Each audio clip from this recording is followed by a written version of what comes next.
Welcome, everybody, to the second meeting of the Fire Protection Standing Committee of the CCSD Board of Directors. It's 10:31 a.m. On Thursday, March 20th, 2025. And I hereby call the meeting to order. We have a quorum with 3 members present. 2 members at this point aren't here. I think if they show up, they'll be noted in the minutes, but right now this Mr. Heinrichs, Mr. DeLuca, and Mr. Chapman are the only members present. We do have a quorum, however. I have a chair report with several items on it that I want to go over. Some of them just housekeeping and some of them a little bit substantial. Look at my notes here.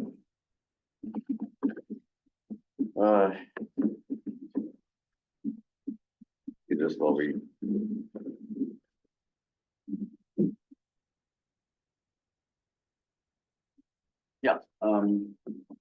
first of all, I just handed out a 1-page document with some bracketed language in it, which is the language that was added by the Board of Directors to the Standing Committee bylaws at their meeting on Thursday, the 13th of March. This is our purpose and responsibilities, essentially, is what it's called. It's our mission. You can call it a mission statement. You can call it our marching orders. But these are this is sort of the charter we have from the board as to what we're covering, what our areas of responsibility are, what our powers are. We're strictly advisory, so powers are in a sense what we advise on. But it's I know there was a question about what from the last month's meeting about what do we do, what are we supposed to be doing, and this is the answer to it. It took some working out through several versions, but this is what the board adopted. I think it's important to note the language. It's kind of similar for all the committees. There's like something assessing things, and basically we work on finding needs, identifying things that need to be done, and in this case, that first line, that first section, essentially under 164, covers just about all of our subject matter. If you look at it, assessing Cambria's fire protection needs and assisting the CCSD board and staff in developing policies, ordinances, procedures to address them. So that includes things like evacuation planning, ordinances on defensible space and weed abatement and all that. The other sections, other clauses, have to do with helping staff and the board, assisting staff and the board in carrying out the mission of fire protection. In terms of public outreach, getting public input, collaborating. And that collaboration line on line D, or section D, particularly applies to the Fire Safe Focus Group, but also Fire Safe Council, whose executive director Dan Turner was here at the last meeting. They're a very important player. There's CAL FIRE, there's the county generally. We want to work all together with these agencies so that we're not duplicating effort, we're not going in opposite directions and so forth. And the working with standing committees is important because we are just we sort of oversee one function of the CCSD, and we also have there's a budget, general fund budget, that is limited, and we have to be cognizant, especially I think in relationship to the finance committee, of what the limits are at any given time as to what we can do.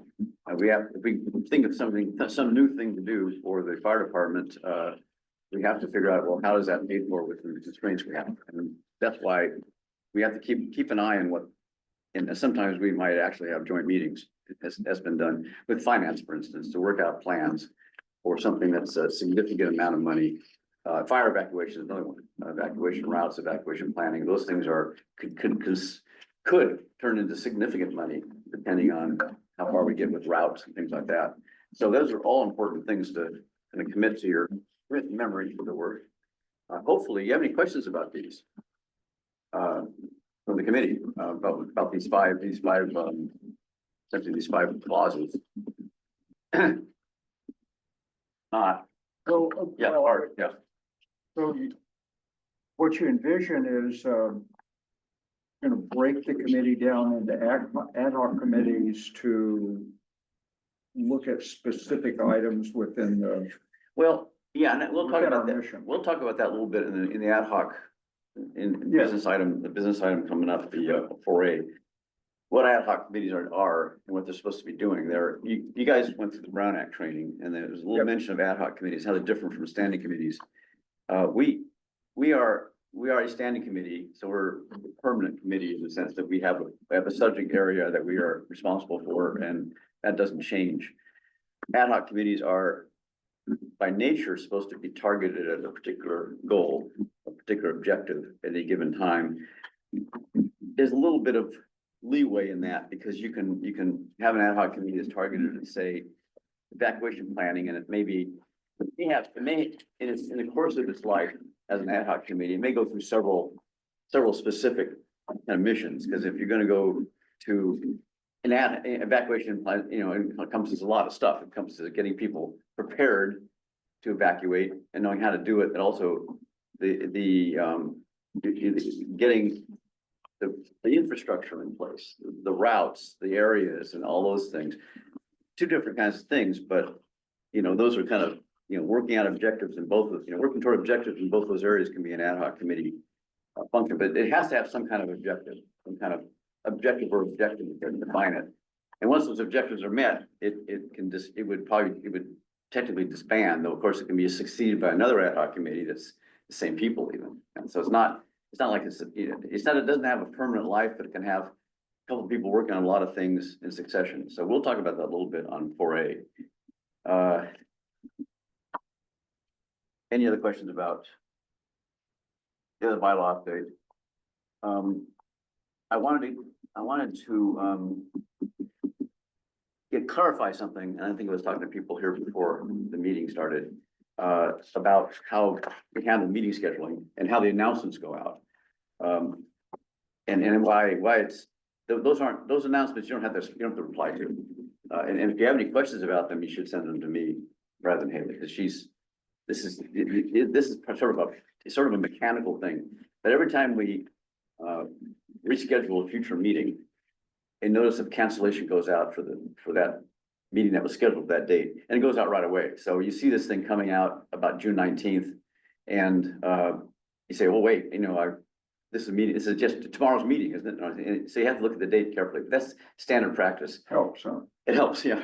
So it's a misunderstanding on that. And you don't have to respond to emails saying you'll attend and so forth and asking questions, because if you have any questions, just send them to me. And then that brings up the subject of that actual cancellation, which is the June 19th date. That is a new staff day off, Juneteenth. And when we made the schedule, I think we hadn't finalized it yet, or we weren't thinking of it. But we need to reschedule that meeting. And we don't have to do it today. We don't have to come up with a date today, but I wanted to poll the members, especially since there's 2 people not here. I wanted to poll the members of the committee about shifting it to the Tuesday of that week, which is the 17th. It can be the same time. That date's okay. I mean, Haley is fine, yeah. If we have that date as the date, we could send out a new, you know, reschedule it as soon as everybody's on board. If the 3 of you have no problem, then I can ask the other 2. You fine? I'm available. Okay, good. Yeah. Oddly, I wouldn't be available with the 19th. Yeah. So, I'll be gone, Yeah. but 17th is okay. Okay. You're talking, this is June. This will be June 17th, yeah. You can make that okay? As far as I know, I'm okay. Yeah. I have a commitment possibly in 17th. Well, we can, you know, we have some time flexibility, because Well, it's an all-day event. Got to go to Monterey. how about, well, the Wednesday's not so good, is it, Haley? Because I think we have to fire chief, meet the chief and GM going on in the vets hall that day, I think. Yeah, we could hold it in the main hall though. Yeah, you could bring, you can make it okay. How about the Wednesday? I want to kind of keep it close to that date. 18th? Yeah. Yeah, I could. Ron? Yeah, that's what I know. I don't Yeah. know. 18th is right. Okay. That should be fine. Okay. Well, so for now, let's just tentatively say that, and I'll ask, get the other members on board. I don't know if they're confused about the date. I usually get, if it's good if you're not gonna come to a meeting to, let me know. So I can excuse you. It almost, you There know, was some confusion Yes, with there was. the cancellation. Yes, they came right out just the day before and that's mhm. Yeah, when so, it's issued. yeah, so I'm assuming that might have been what Right. happened, is they thought today was I canceled almost did instead that, of June. so I- Mhm. I did that. I looked at it and said, oh, and then I started reading through it. Oh, it's June. I'm like, That's- why are we getting a notice for June? It's like, but anyway, yeah. Driving. I mean, it clearly said in the subject line, it's six Yeah. nineteen. It said I know, that. I think Dave, I thought Dave knows the drill on this, and Mr. Pearson knows it. That's unusual to Yeah, have one I think he would 3 months in understand it, advance. Usually they're the day before, just like that. Sorry, it's canceled. And it's Yeah. okay. Well, yeah, so That's now, fine. now you know. It was marked properly. I It just was. Mark read properly, through yeah, it real yeah. quick and said, no, I canceled tomorrow. So then I reread The it. same and thing. said, okay. It's, That's the date, you know, so. well, I mean, Or even. maybe I'll, I was driving. we'll get that later. So, I'd say the other thing I wanted to cover. You might want to call them and see if they're Yeah. available still yet. to Tomorrow. Yeah. If they're nearby, is I don't the have thought. the number right here. So, Oh, okay. we had some, we also had a little maybe a little confusion, some of the, you know, calendar messages that went out had the old 10 o'clock time too, but that was something that's left over from before we changed the, date. That was just Time sent is to you 10:30. directly during the Okay. agenda review process. Okay, It was sent to you yeah, last. okay. Any questions? Sheriff's report. So I'll move on to public comment. Again, we have one attendee online,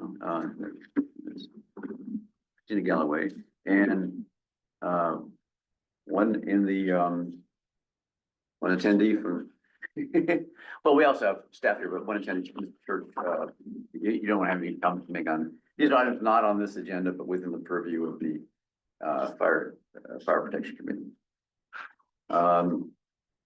Let's see, I'll look and make sure. Ms. Galloway is not raising her hand, so we'll move on. To consent agenda. Consideration to approve the February 20th, 2025 regular meeting minutes. This is a vote that we take, among the people who were here at the last meeting, which is all of you, to, go over the minutes and see if there's any changes to make, and then approve the minutes as updated. I just saw one typo under this list of staff present. Resources Manager David Aguirre has an extra R in it. So note that editing correction. I didn't have, I'd gone over these a little bit and added some stuff too. But I think everything else I found is okay. Does anybody else have any changes?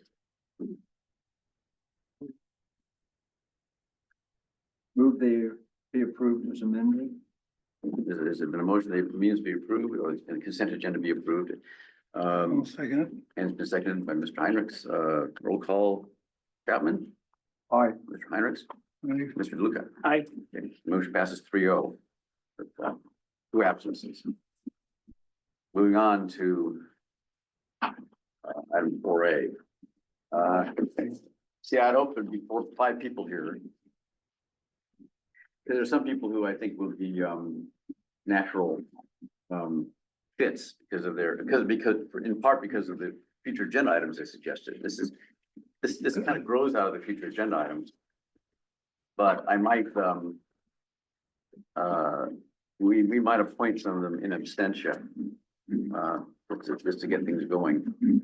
Cause I have a feeling that, for instance, Mr. Curtin would want to be in, the first item, the first agenda, the first listed, ad hoc committee, because he brought up the issue of fire marshal. And I think that, public information, and other outreach, I think, Mr. Chapman, you've been raising that issue, that's an issue that you're interested in, again, in future agenda items. So you and, yeah, the third one, yeah. Yes, also staffing.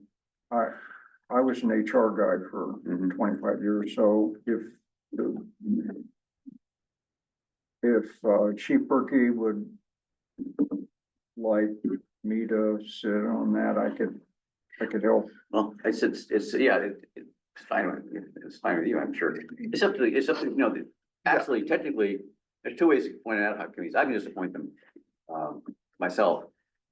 But the other alternate way we should also do at the board level is to have a vote, actually have the committee itself or the board itself, set them up. Because that gives them a little more buy-in from the board and also some more, just a little more specificity as what the board wants to see out of the committee. In this case, I wanted to have the committee, standing committee, do the appointment essentially, confirm the appointment.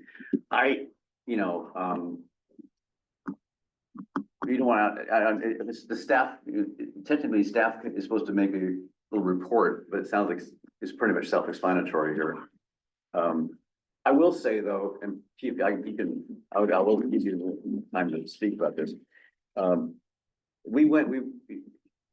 He and I, Chief and I kind of went over the language here and worked it out. So it reflects the thinking of both of us, as to what the primary, missions right now going forward are.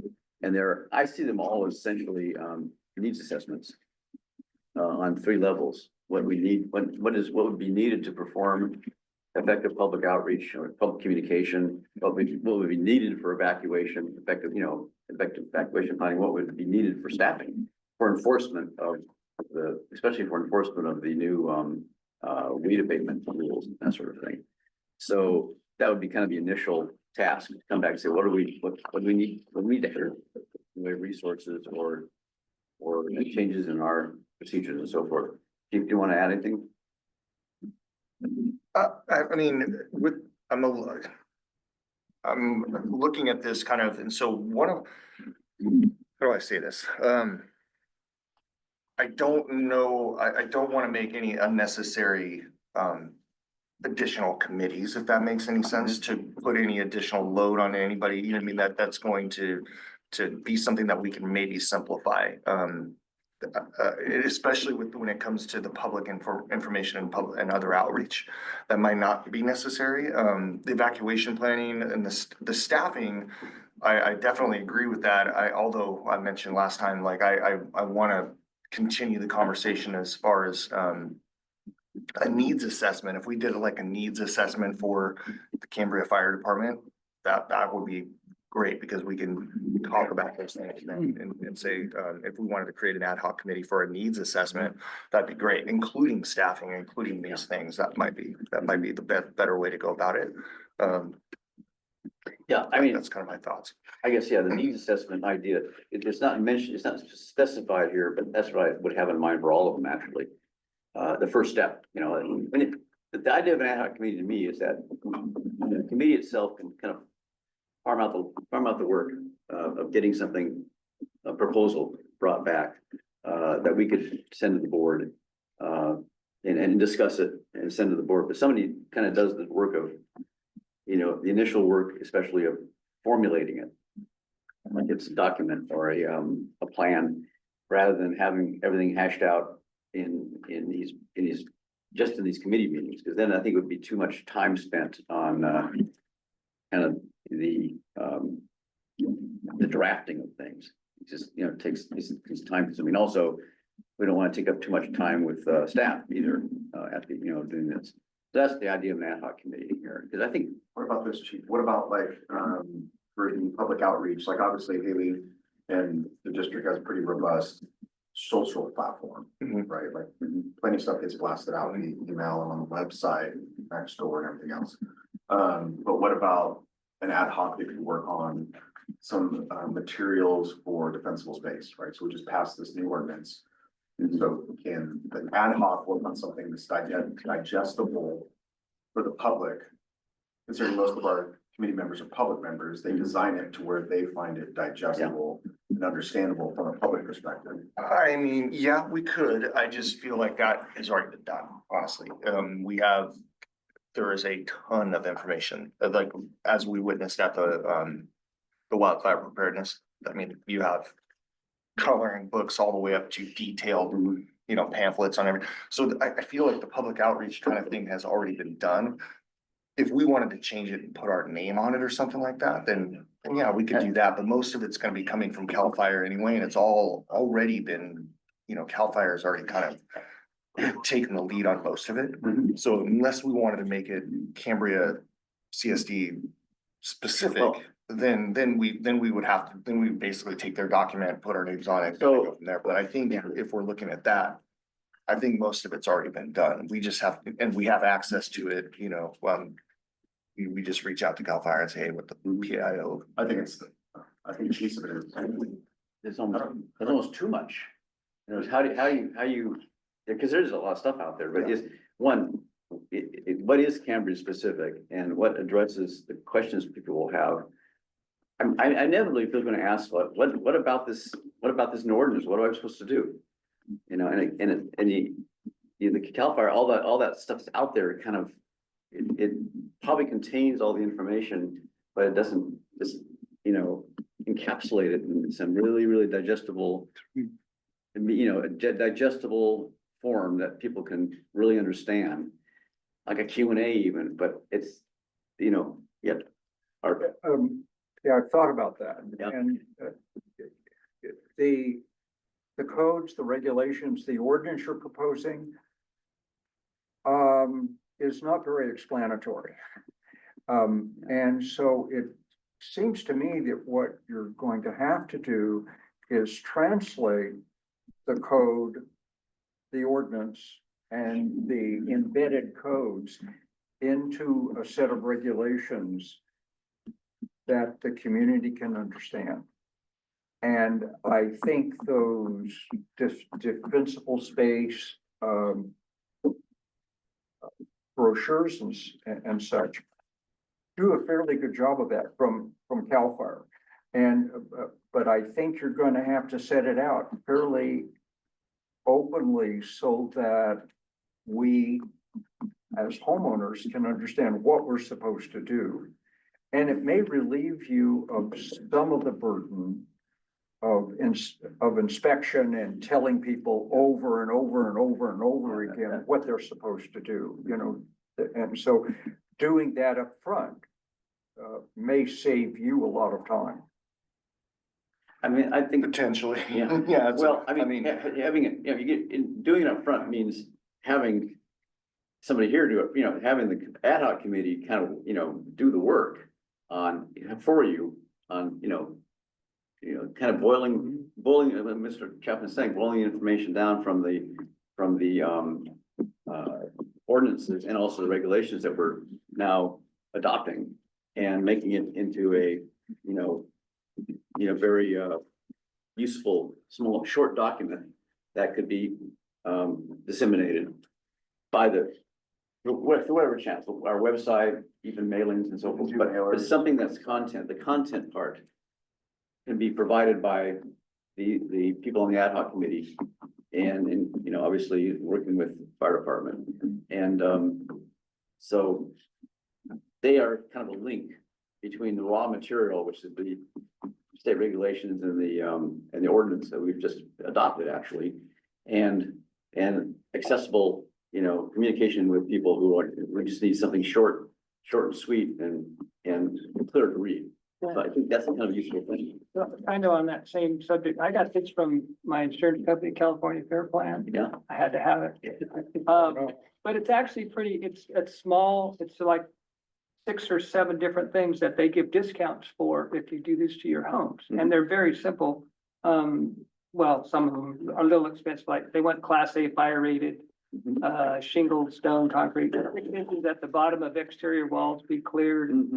Amber and fire resistant vents, which is probably normal, but upgraded windows if they can do it, enclosed eaves, vegetation and debris cleared under decks, 5-foot ember resistant zone, combustible sheds and other buildings 30 feet. A lot of these are the same as what we just talked about.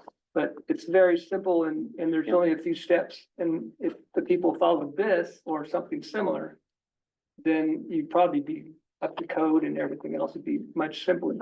I just brought it just because I had it and I just got this to, try to do something. I thought. Well, and that's brings to my point too, like I said, that's just one example of the Yeah. information that's already out. I know. And yeah. so we have, my pile is full of that exact type of stuff right now that we've used. And so that's why I'm really cautious to reinvent the wheel here. You know what I mean? Like if we wanted to find a document, because our ordinance isn't anything new. Matter of fact, Right.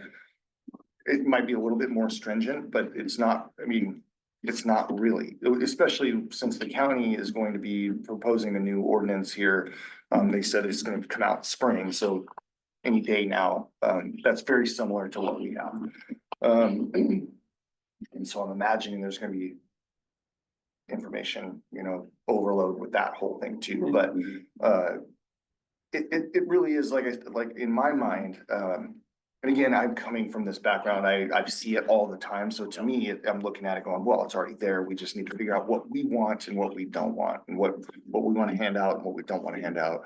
I don't wanna say it would be unnecessary to create another document, because I just feel like it's already been done. And on so many, yeah, so finding the right document that we wanna hand out and wanna get the information out, that might be the better way to go So- versus creating our own that, Would you that's say- gonna cost money, time, staff time, and all that. So you think we should like possibly sit down, and take all those documents or some useful documents, and just combine them down into a short and sweet, or do you Yeah, want to and I just use can the even- whole? Well, that's, I can that's, even get Cal That seems Fire. like the, that's kind of where we're headed with this. Yeah. We're not doing something out of the blue, but no, Reader's Digest Reader's Digest version, basically, kind of what's out there, because it's a vast amount of material, and a lot of it's very duplicative and everything, so. And I But, can reach out to Cal Fire's PIO, which I've already been in contact about with our, they'll be at our community meeting on Monday and So, Tuesday. yeah. But, and I can have them present to this committee, the information Yeah. that they already have. Ways to access it, anything like that, if you'd like me to do that, that's. Well, actually, it'd be good. Now, I don't want to make this, the point of this is not to make more work for staff. That's to try to get work off the staff's hands a little bit. The ad hoc committee could, meet with the PIO. Okay. And, start with that, and then, because those things also at the convenience, an ad hoc committee can meet whenever it wants. And it's not a public meeting, so they can schedule something very easily, with a county, state person, whatever, or anybody, and members of the public too, on their own time, because they just coordinate their own schedules. And I think this actually, the idea of it is to take work off the hands of the staff. And do some of the stuff that, because we got people who are very capable of doing wordsmithing, I would say, yeah, stuff like that. And, so then bring back, run past this fire department staff and say, how's this look? Chief, what's been your experience with having, I'm gonna call it forced compliance with the people in town? Is it kind of hard, or do people just kind of tend to try to make their place Forced fire complaints, safe, you mean like? like fire safe? 100%. 100%. I've had very good experiences with them. Some of them fine, matter of fact, some of the positions, yeah, it's very difficult when they don't have the means to do it. Right.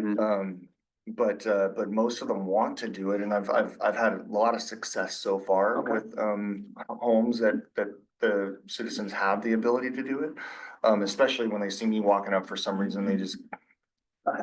Yeah. Yeah. They're immediately like, what did I do wrong? I'm like, no, I'm just trying. So But what I did find, and that's why I'm excited about the ordinance, is that I'm not expecting more calls to come in, Mhm. because I've already been getting them. I've already been getting just inundated with the calls, but I haven't been able to do anything about them. I'll go out and investigate the properties, or I'll send the fire crews out to investigate the properties and see what this problem is.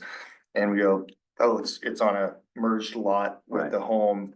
We can only do defensible space. The rest of that land, we can't really touch at this point.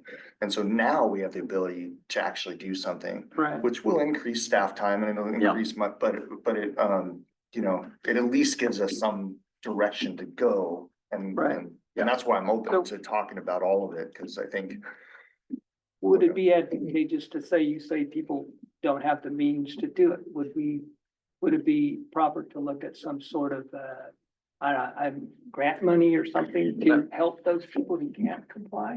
Would Yeah, that be part of this committee, or would that be? well, that something else? gets beyond, see, that gets a little bit beyond, that gets into. That would be it might but- be into the fire safe focus. Okay. Yeah. Group type. Cause they have, yeah, Fire Safe Okay. Folks and Fire Safe Council, have access to grants. Okay. Which, again, this is a matter of coordination. This isn't so much the public information part. Right, This okay, is a little more in terms of procedure and policy and budget. And so, but that's, right, but it would yeah, be- it's something that but people, yeah, those people could get the information Right. that they could contact so-and-so to, I guess that's what I was thinking, is there was stuff out there to help those people who don't. Yeah, have it. some sort Yeah, of okay, pathway for them to Yeah. get the Right. help they need, yeah. absolutely. so, yeah, in terms of the business side, I also wanted to see if there's any, I don't want to get too far before we get public comment, if there is any public comment, or comment from staffers too, on this item, because we're gonna talk about, we're basically trying to give, these ad hoc committees some kind of marching orders, and also, staff them essentially, fill them. Is there anybody who wants to comment on this agenda item, either in attendance or online? Seeing none, I will go back to the committee and their discussion. So it sounds like I just have, if I had to characterize it at this point, on the third committee, public information and other outreach, we're narrowing, we're focusing. We can call it that, but we're focusing in terms of its mission in the, for the near term on developing, developing materials for the public, summarizing, the, current state of regulations, having to do with defensible space and weed abatement, essentially, as their mission in the near term. And then, of course, obviously assisting the fire department in developing those documents, developing that information. So I was, So, Yeah. can I ask a question? Based upon item 4A, the chief, are you looking at 3 different ad hoc committees? One for staffing idea, one for evacuation planning, and one for public information. Is that how you're looking at this? Personally, that's what the discussion, this 4A was to have the discussion about those 3 potential ad hoc Okay. committees. And if they can be blended into one, if we can, like I said, the public information and other outreach, that's where I was like, I don't know. I'm not 100% sure if that's necessary, Right. about the discussion, so it's up to the committee. But, and this, like I said, the staffing, I feel like would be absolute, we could, expand on that or whatever, and then the evacuation planning, I would be curious to see what the point of that would be as well, like what are we talking about when we talk about the evacuation planning? What would the ad hoc committees? Yeah. What the purpose would be? That was the point of 4A, was just to discuss these Well, topics and see if those were. for example,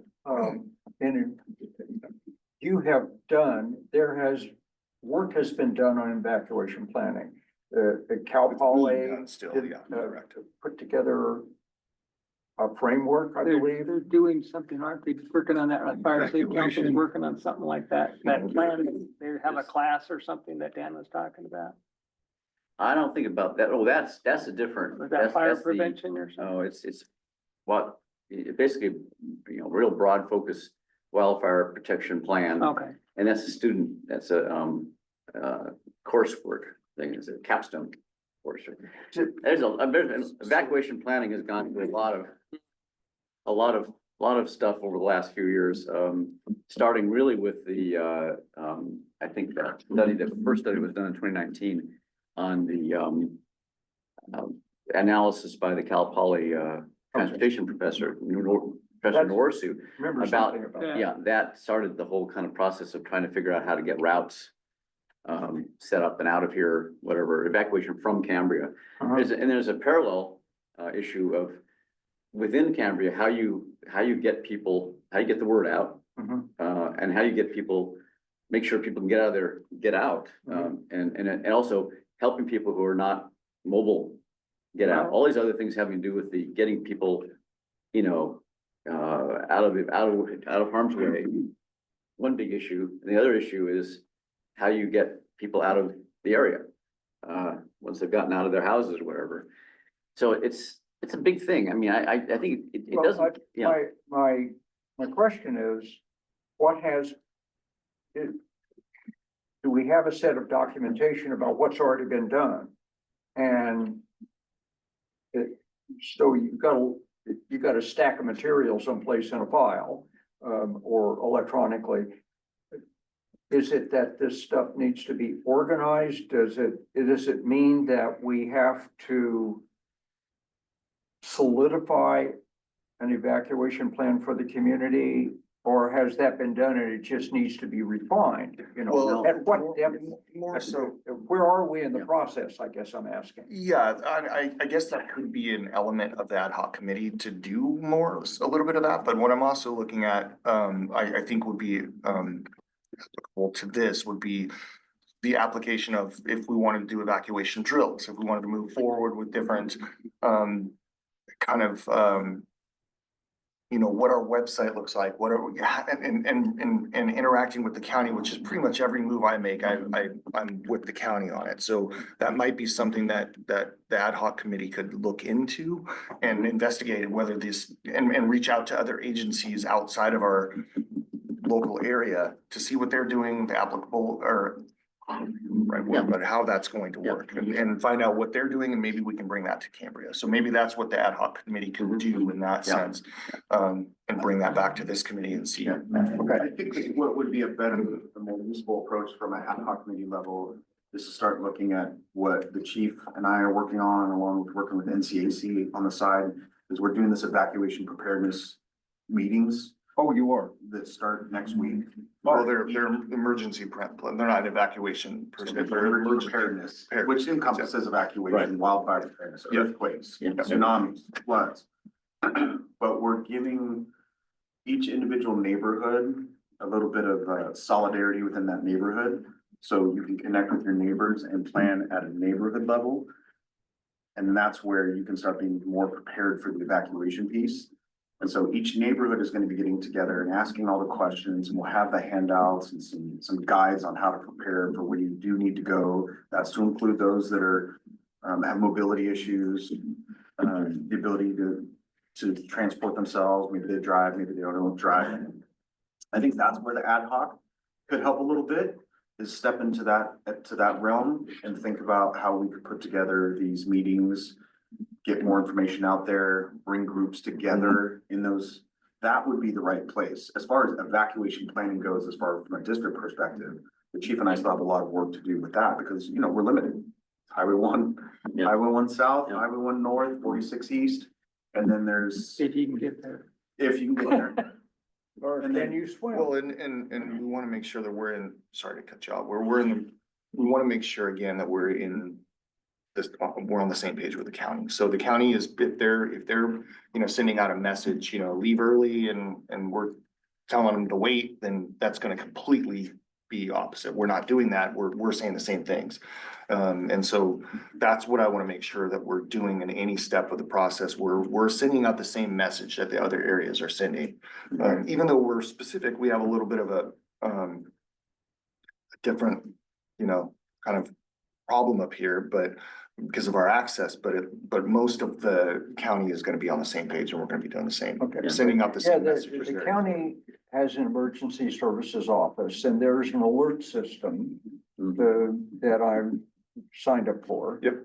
But, so what you're saying is you're going to be coordinating with that county alert system, be a part of that? Well, we already are that, but I mean, if in any message we're sending out, any direction that we're going as far as, you know, I guess it goes back to the information that we're trying to give to the public. We want to make sure that they're Right. it's the same message that we're sending from the county. And that's part of it. So, you know, like I said, we're already sending out the message for the alert slow, readyslow.org, that kind of stuff, but which is county driven. This is kind of an aside, but my neighbors found out that I was signed up to be a part of this committee, and they're saying, that's great. Now what are we gonna do? How can you help us get ready at the neighborhood level? That's So that's- And that's this becomes, this that's- is, that's- this that's is exactly becoming a what we really. Getting people, That's what we're focusing on, so. Yeah, so- I know, and Yeah. I'm gonna be there, you know, I'll be at the get meetings those- and we'll be organizing at the neighborhood level. But just an alert, there's going to be a lot of interest. So back to the ad hoc formation as far as the evacuation planning. That was kind of, I guess, overview was all of those things encompassing, maybe the ad hoc committee could investigate a little bit and obviously they'd be working with us. But maybe bringing back, again, I'm really interested in what other areas are doing as well. Not only within our county, but outside of our county. Yeah, Marin County has been after this since Yes. early nineties, And I- and they're really well organized. Yes, and that's one area that I've been focusing on. I've been in talks with Matt Barnes, their battalion chief, for over a year now. And trying to figure out a way to incorporate a lot of the thing that what they're doing in that area for us. Also been reaching out to Central Fire and some of the Monterey kind of basin areas, because they're very similar, Carmel, very similar to our areas. So that's what I'd like the ad hoc committee to maybe Yeah. do and be able to bring back to us What- and see what yeah, they're doing. one interesting function of these ad hoc committees, is ultimately helping, linking with the public. And, getting the public involved and educated, but also I think committee members, members of this committee, this is a way of getting you guys, up to speed on what's been done. And I think Mr. Chapman knows quite a bit. Heinrichs does too, I think, because, been involved in the evacuation on the issue for a long time. But it's an issue, there's a lot of information, a lot of background that we all should know as members of this committee, and the public should know. But you're kind of this committee can kind of become an informed group of people who can interact with the public when the public, people ask. Because I think, I've been involved with the evacuation issue for a long time too, and especially with the routes. And there's a lot of background documents on that, and a lot of emails and paperwork, and that's happened, is that everybody should, all of us should know. So we know where we stand and what the obstacles have been and where we can go from here. And that issue of the neighborhood level planning, it's actually taken a lot, got a lot more energy lately, which is good. But it's been around for a long time. There's been a lot done on that too. Yeah, so we have to, this committee needs also to kind of get educated, I think. About it. Would it be appropriate to, in that ad hoc committee, to investigate funding for studies? So if we're gonna do an like a traffic study for our area, Right, I know it's right. already been done, but maybe an updated Well- one. Also, Portion of the district, correct? The traffic study. well, to include the greater areas too, like San Simeon potentially, and then also, not only just that, but like a standards of coverage. So are we Yeah. meeting, is Cambria Fire meeting the standard of coverage? Are we meeting, are we able to reach Moonstone, the far ends of our district boundaries well enough to meet our standard? Are we hitting that 10-minute mark or whatever our standard is? Those are things that fire department they've been doing for a long time, but that might be something that again, I was just asking the appropriateness of if that's something That'd be that's. something, if it's an evacuation thing, it'd be a traffic study, particularly germane evacuation. not so much response time, they're related, but yeah, it's a little open-ended. I think we do need some dedicated, people here, though, having ad hoc that does focus on evacuation, when an evacuation issue comes up. Ms. Gordon, Yes. April 26th, Mill Valley's gonna have evacuation, they're gonna have one of their evacuation drills, 8:45 yeah. AM. I mean, the drills, Oh, they're going to have a drill. they've done that before, That's too. what I've been trying to relate for the last 5 years. Yeah. We need to have a drill because people do it to find out what goes wrong instead of waiting for a fire to then start, bam, we should have did this differently. Yeah. So that's scheduled again for April 26th. That brings up a question. Everyone's spoken about, they have plans, they have routes, they have all this. I've never seen it. I've lived here 40 years. That's, yeah. I've never seen an evacuation route or plan from anywhere. Oh, I Sort of at shouldn't the say study from level. anywhere. It's just, not a lot of it's been, I mean, not, the one document that's gone to the public, was put together, I think, in 2011 by Cal Fire, but you still see that evacuation brochure. It's still handed out. And that's the only thing I think that's kind of a public document. And there was an ad hoc committee of the board, Karen Dean and I were members, that for several years was trying to get that updated. And we went through a couple of fire chiefs. Never did get the final version together because it was inadequate because it didn't have really any way out of Cambria. And it had safe haven, or so-called safe havens, which aren't really safe havens. Yeah, and But work has been done. Well, work has been done. What I'm trying to do is focus down on what ad hoc committees what subject matter there is and what ad hoc committees you need to appoint.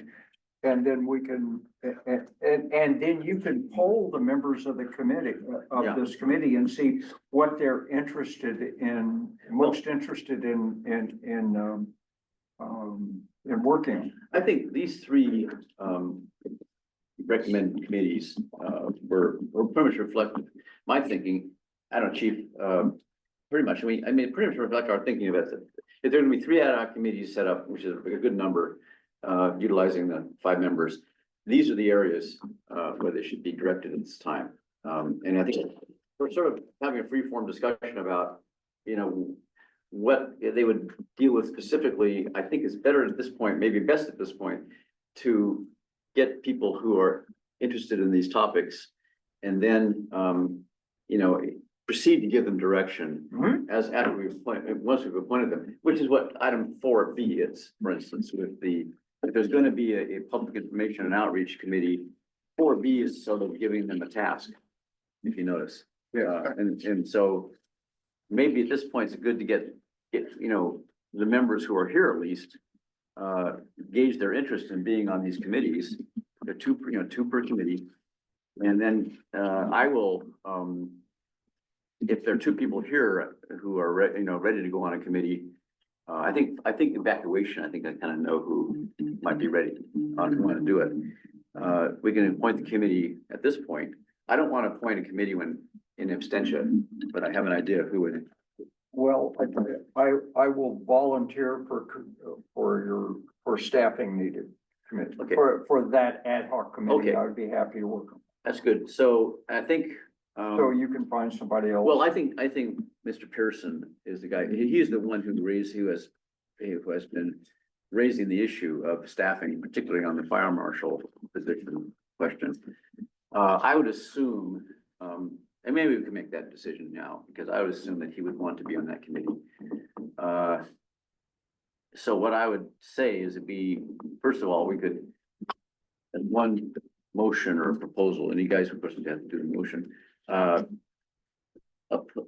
appoint Mr. Arthur Chapman and tentatively David Pearson to the committee number 1, staffing needed for inspection, et cetera, et cetera. Okay, Yeah. so you want a motion to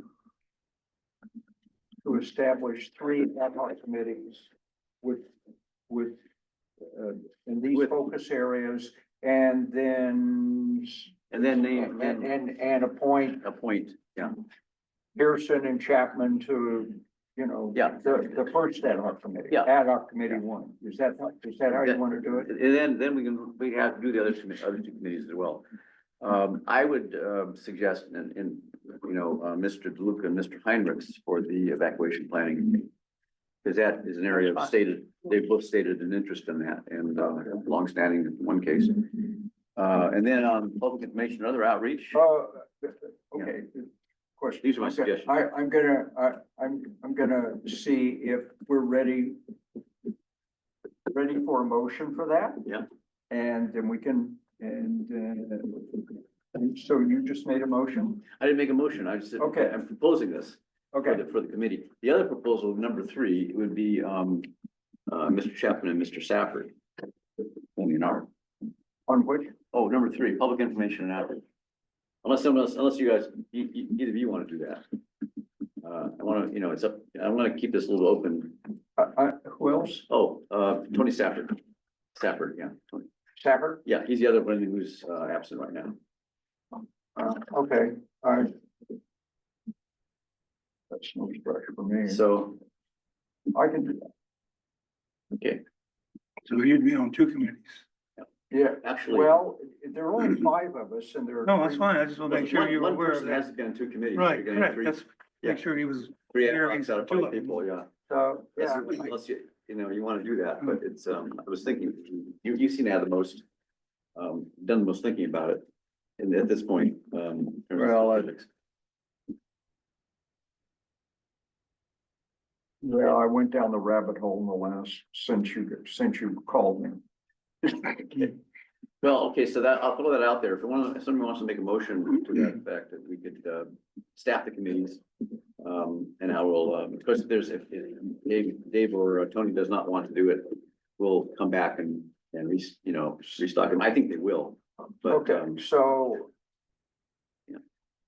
So I would move that we establish 3 ad hoc committees based upon the recommendations in agenda item 4A. mhm, One for staffing, one for evacuation planning, and one for public information and outreach. mhm. Okay, and is there a second? It's been moved and seconded that this committee, establish, the three ad hoc committees as described in the recommendations under item 4A. I'll take a vote. This is to establish the committees. Take a vote, Mr. Chapman, Aye. Mr. Luca, Aye. Mr. Heinrichs. Aye. Motion passes 3-0. And then, in terms of staffing, in terms of who's on the committees, I could actually use my prerogative as chair to appoint these people. So without having to put it for a vote, I'll appoint to the first committee. You can, yeah, Yeah. you can poll us and. And I told you, and I can just make the appointment as chair. So I'll appoint, I'll include that as part of the motion. okay. So, the motion then includes, well, doesn't need to, but, I will appoint, Mr. Chapman and Mr. Pearson to the staffing committee. Mr. Heinrichs and Mr. DeLuca to the evacuation committee, and Mr. Chapman and Mr. Safford to the public information committee. As chair. And again, I'll let them know. They've been tapped. Be sure to been at the meeting. Yeah, I don't know. Then it's time. I'm surprised that Dave didn't understand the cancellation notice, because he's been on committees forever. I don't know. We'll see. Maybe he's not a problem. No, he said I texted him, he said he thought it was canceled. Oh, that's too bad. Is he able to call in? And hey, did you text, one of you texted Dave, right? I did. You did, yeah.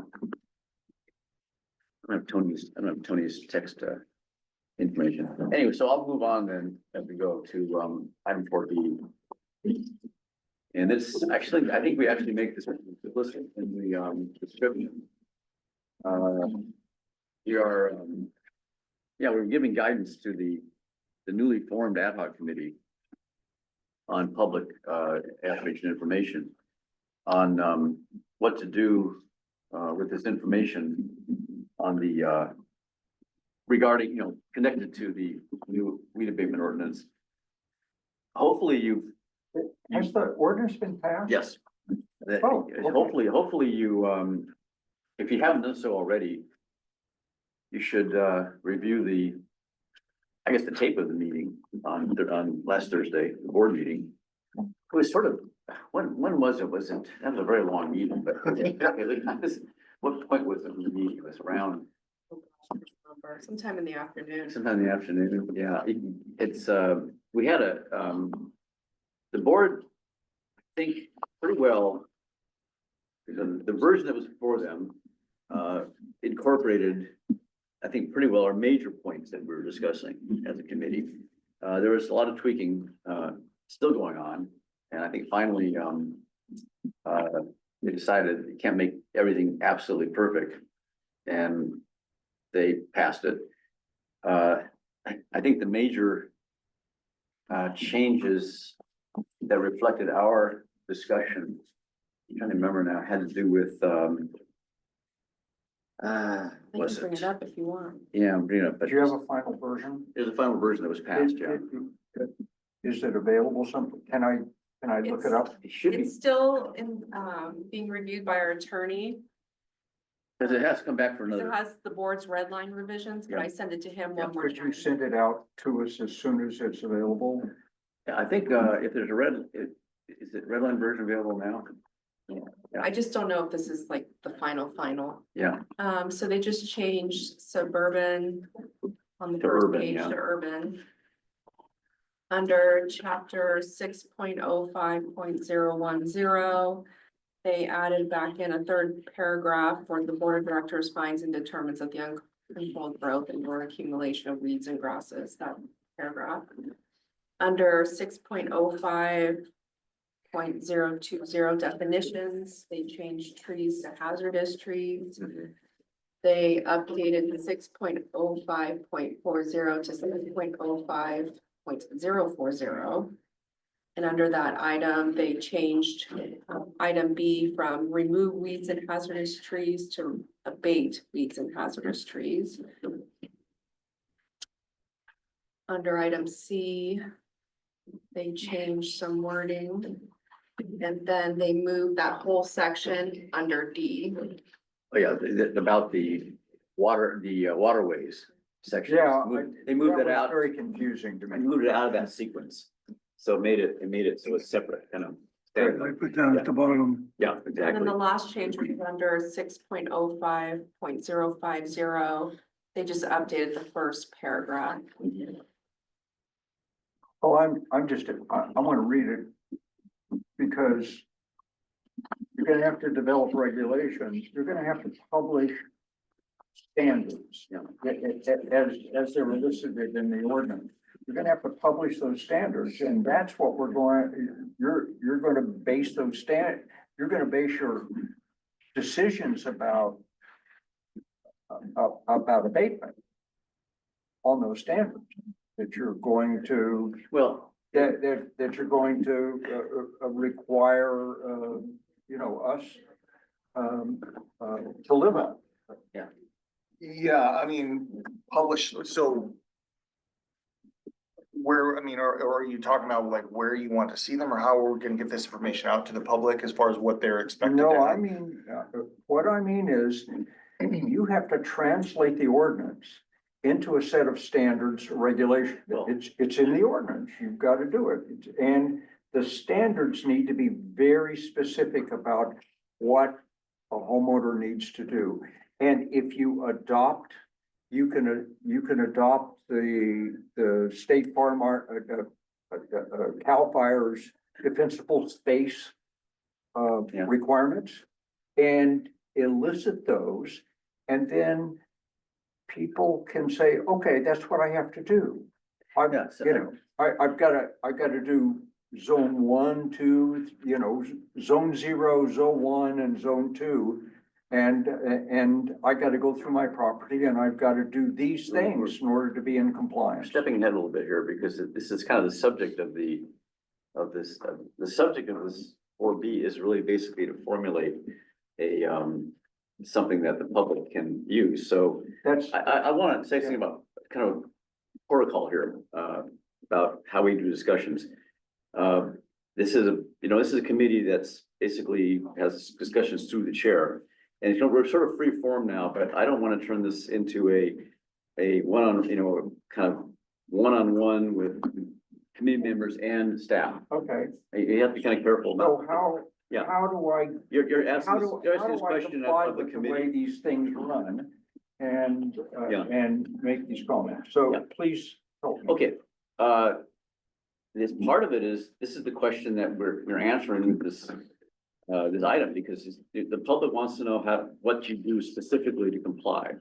And the reason that we,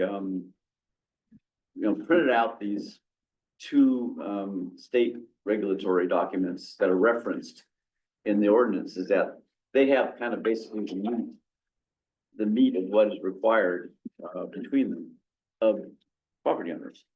So that's what I wanted to put out there for discussion as to whether, as to how we, direct the committee, the ad hoc committee to, proceed with turning this information into something that the public, will find useful as guidance.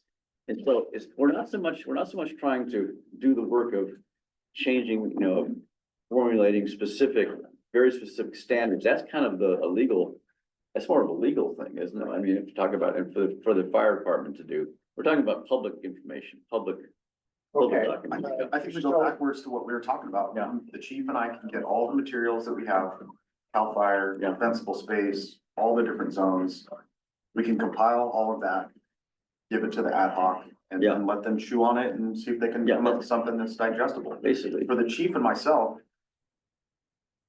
we're not trying to belittle it, but the information's out there. I mean, it's on our website right now. yeah. Mhm, You could go straight to the fire department website. It'll tell you mhm. how to comply with defensible space. And within those defensible space zones, it'll tell you what is acceptable, unacceptable, versus all tied back in here. This is to regulation, government code Mhm. that basically is already been simplified at the website level. So, I mean, I'll see if I can. Pulling all the document, like again, we're not reinventing the wheel here. So the only thing that we brought into with this ordinance is essentially the perimeter guideline for the 50 feet around the property. That's the only thing new that's being brought in. Everything else is already out there. Everything's been out there for decades now. Yeah. So as far as the defensible space type stuff. So that's where, I was mentioning earlier, I'm hesitant to really kind of reinvent the wheel here because I don't know how else to get the information to the pub, I think we can simplify it, we can try that, but I don't want to spend a lot of money on that either and staff time on that as far as trying to get that information out there. Again, the emergency preparedness meetings are going to address a little bit of that, but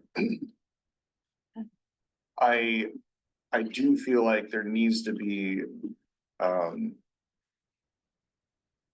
I guess, I don't want to say personal accountability, but I kind of do, with our community to take the time and you can bring a horse to water, but you can't make him drink, right? So that's where I feel like we brought him to water. This has been going on for, again, decades. This information has been out there. It's been simplified over and over and over and over again. And so I don't know how much more we can do. I'm open to suggestions, but I feel like we're beating a dead horse at this point, just kind of going, we need, I don't know. I'm kind of at a loss as how else to get, how else to simplify it. That's just my take on it.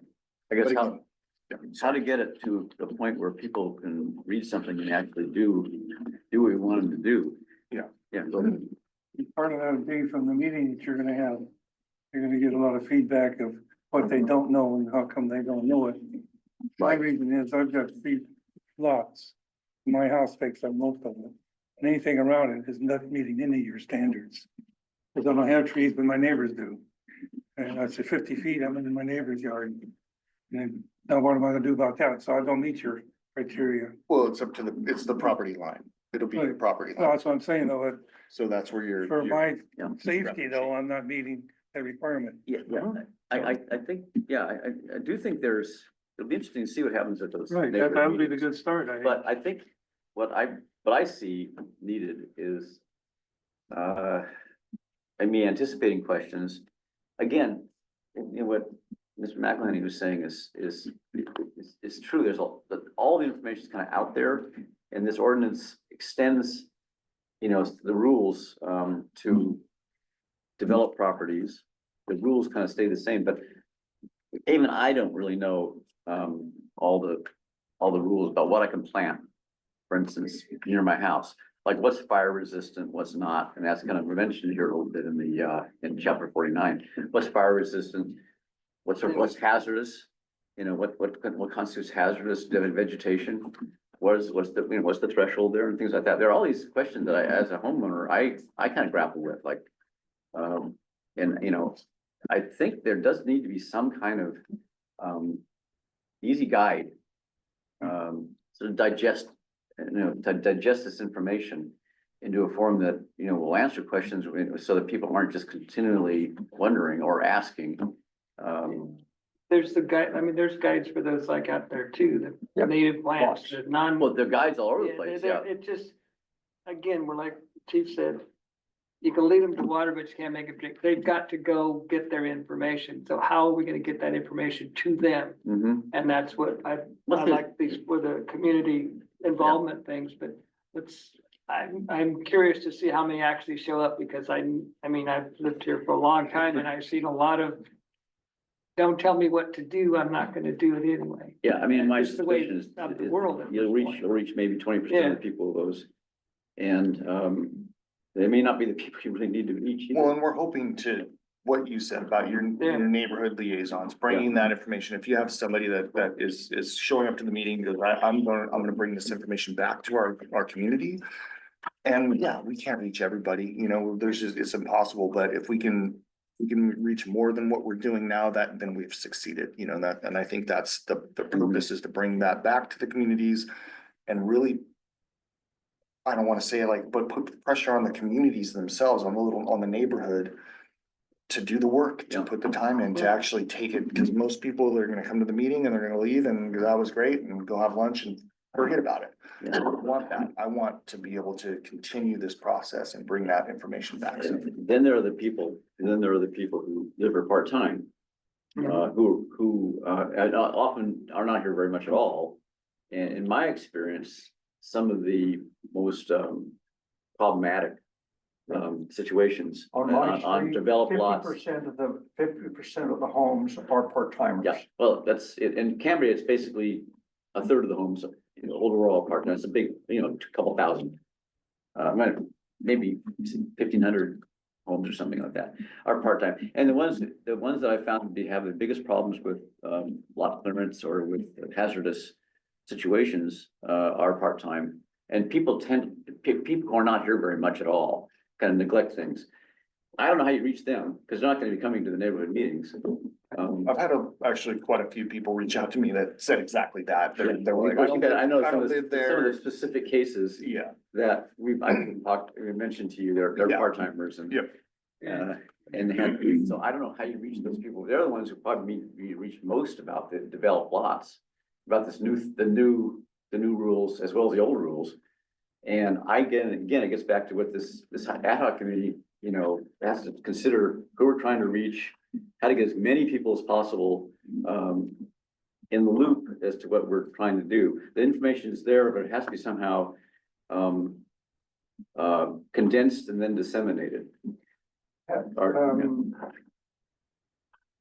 Have you considered putting an insert into the water bill, because you already do that mailing? Yeah, from time to time, we've done that. I don't know if you specifically considered for this, but obviously it's something that can be done. It's not- we've we've done that out some for- mailers for the emergency preparedness meetings. Yeah. So those went out with the water bill last week. Yeah. Um, but it is expensive. It's not cheap. Yeah. right. We're talking Right. 12, 13, 14, Right. $2,000, to get those mailed out. So it's not inexpensive. Just put the insert in. Mhm. Yeah, we've heard. But it's gonna be a lot more expensive to put notices out to each of the homeowners separately. You see what, if you, so are you gonna send a letter out to all of these 2,000 people who are part-timers, to say, hey, wake up, you gotta do, we changed the ordinance has changed. Now you have to comply with your, with these standards, so, Well, I think this is, I mean, the onus is on CCSD now to communicate with all these people that they have to comply. How do you do that as well, cheaply and efficiently as possible? yeah, well, I think this is something, this is, if we have a process of advising the board and having the ad hoc committee advise the committee that advises the board, the ad hoc committee can sort of say, let's look at all the options that we have, and they're all, they're costs. But let's look at all the options and what we need, what people need to know and how to reach people. And, come back with a report. We can adopt it or not. Okay. And go forward with there. But Okay. I would like to start something about the process of looking at the problem and looking at what needs to be, most of all needs to be conveyed to people and the most effective way to do it. And just get the ideas out there on the table. The ad hoc committee is not gonna, you're not making policy. You're not at a policy level. It's a couple steps removed. Yeah, a couple steps removed. And the money has to come in, the money will come into it at some point as a factor to be considered, but it'd be interesting to see what you have to say about what might be most effective after consulting with everybody who needs to be consulted with. Do we make the motion that we want to do that? Unless there's more discussion, any more discussion? I mean, we've sort I don't of wanna gathered monopolize the advanced discussion. comments is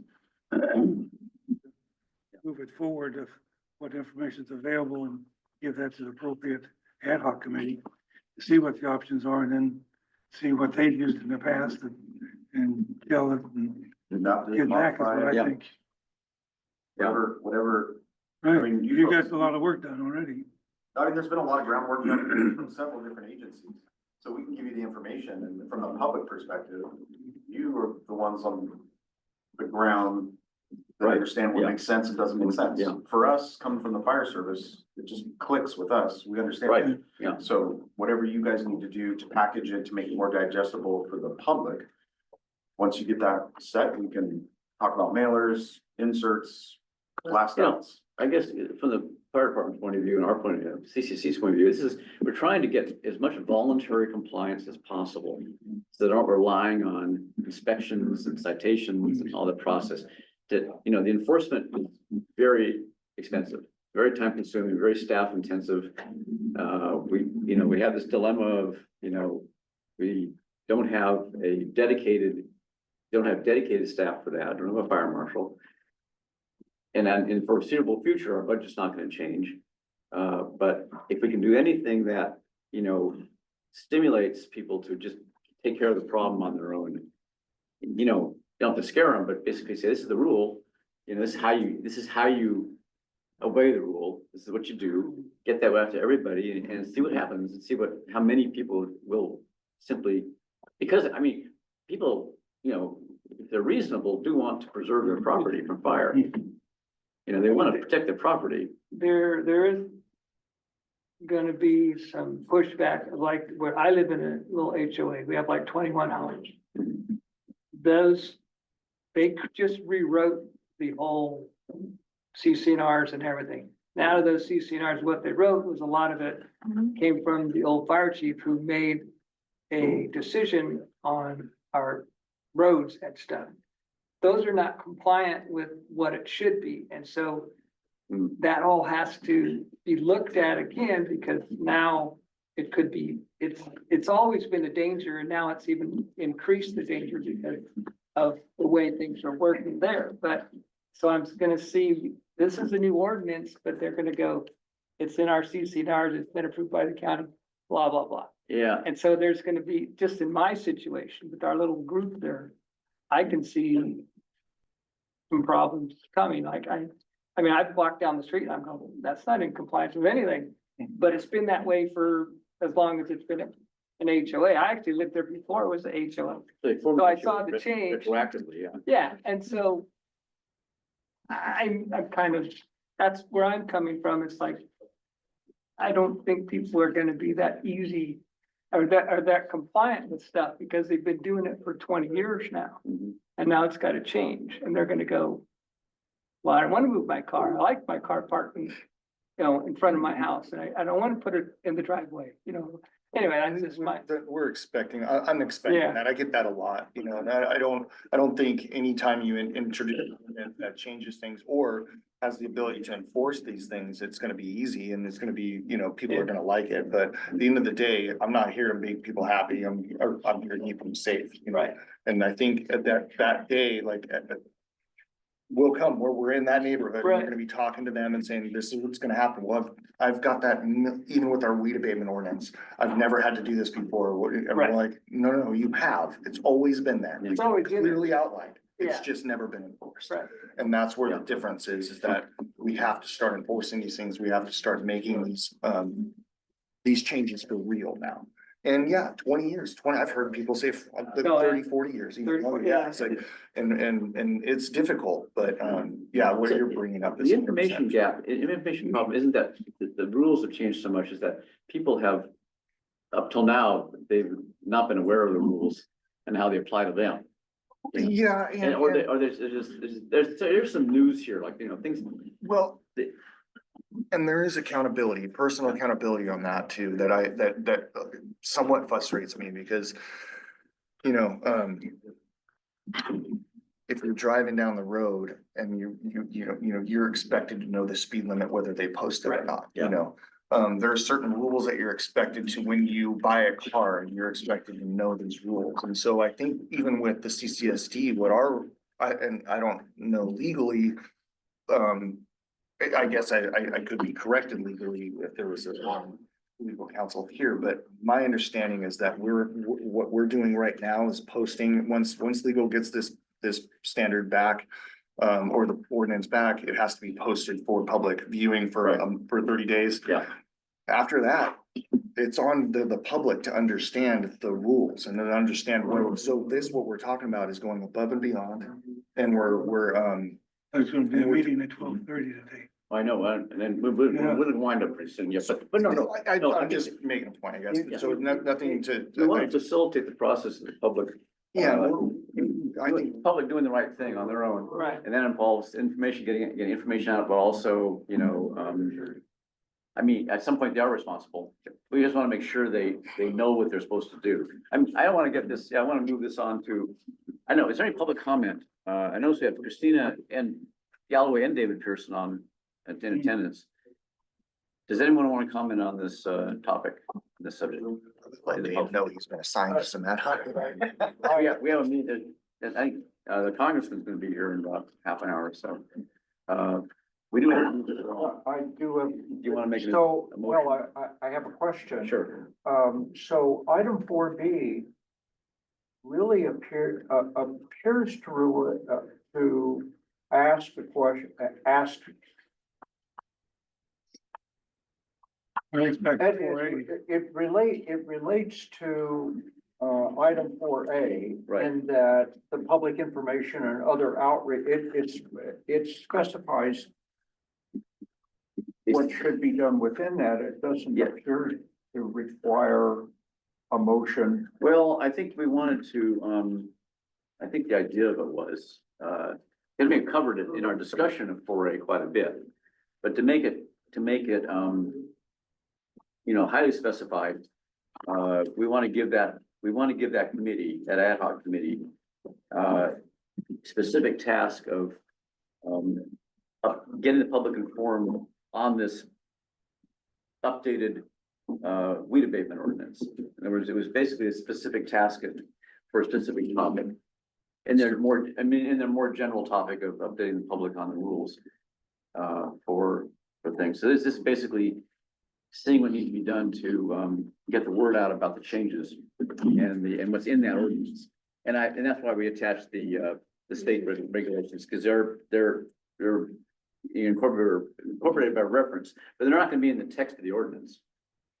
Chapter 49 and the Code of Regulations, that's something that has to be somehow explained to the public.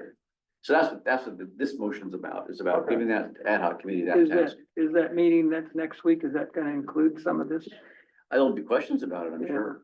Okay, Yeah, any questions I about just it? had a question. I mean, That's I'm sure like, we're ready for that's that. like our biggest try, I guess, or attempt to Yeah. get the information out to them, Yeah. would be these meetings next week. And if this is incorporated into that with the fire prevention and what. So, but I'll entertain a motion about assigning this to, get kind of the first assignment to the ad hoc committee that Mr. Chapman and Mr. Okay. Safford are on. Right, You want to do that? make a motion that we move this item 4B to work with the ad hoc committee, item number 3. Okay. To look into the options to move this along. Okay. In other words, movie. As this kind of described in the discussion.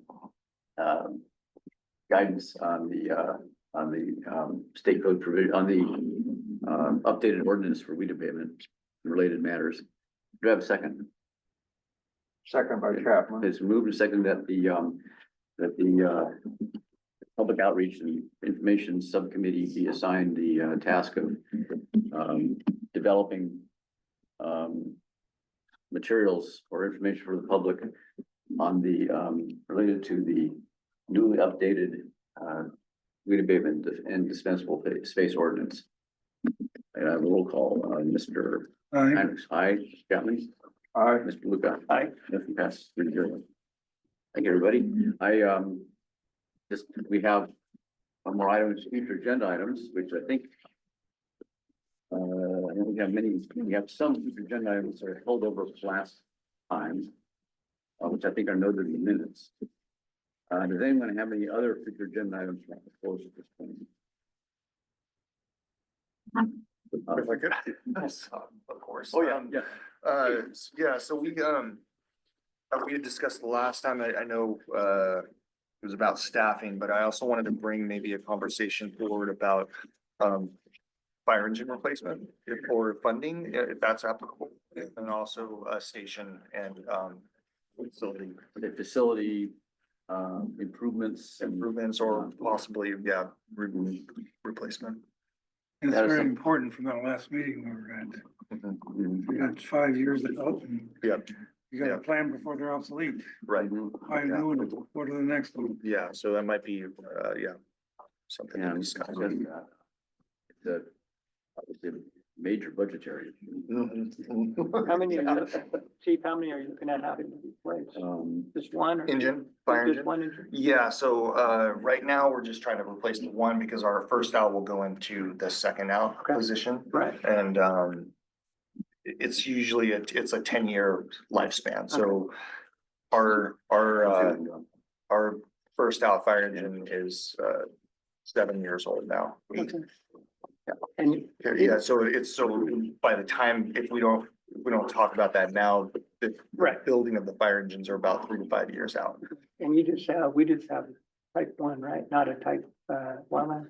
We're getting a type Type 5. Yeah. Okay. Yeah, but the type 1 is what we're trying to replace right now. We're gonna bring up the fire marshal again, I think is an important topic to. That was pile under this this Together. ad hoc committee, right? Well, I think the ad hoc committee, yeah, I think that will be I part of mean, it their, goes as a separate item. part of their remit, yeah, I mean, they're the one that, How to move that and- forward. I don't know, I can't really call people who are attendees and ask them questions. David Pearson is attending. He knows that he probably knows that he's been, appointed in absentia to the, committee that's gonna be dealing with the fire marshal issue. But I'm sure we'll get back, we'll talk to him later, Okay. but yeah, that'll be on later agendas. Any other agenda items? Okay, well, no further business, I hereby adjourn this meeting. It's 11:55 a.m.